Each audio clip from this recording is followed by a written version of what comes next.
Are artists bad spouses? Hey Holmes, here's a quote. The true artist will let his wife starve, his children go barefoot, his mother drudge for his living at 70 sooner than work at anything but his art. To women, he is half vivisected, half vampire. And of all human struggles, there is none so treacherous and remorseless as the struggle between the artist man and the mother woman. Who shall use of the other? That is the issue between them. And it is all the deadlier because in a romantic con, they love one another. This is a quote from a conversation between two characters from a play, Mad and Superman, which was written by George Bernard Shaw in 1903. Uh, it's also based upon in 1903 Britain, and George Bernard Shaw was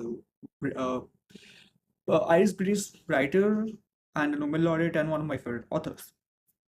Now, it's not something I'm trying to draw a complete conclusion on, but I find this a good food for thought. Uh, when you look at artists in general, you have to understand that it's also a spectrum, and uh,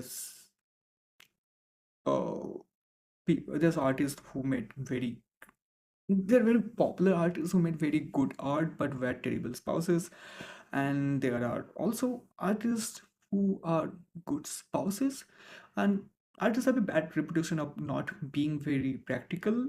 For example, this conversation is with a poet who is not very practical, and this quote is from the person who is a revolutionary and very pragmatic and kind of putting it on the poet that how impractical he is. And but just like every other human, what I feel is artists are also have their own pros and cons. And while artists are usually known to be uh, impractical, but they're also known to be empathic, understanding, and and all around good people to be with, which can also be translated into being a good spouse with maybe shortcomings, which can be fulfilled by the other spouse. That's how a balanced relationship happens. But as I said, I just find this concept of good food for thought, and I'd like to hear about yours. And I'll also review the whole book as a whole if I haven't already, depending on when you're watching this video. And till then, read more books.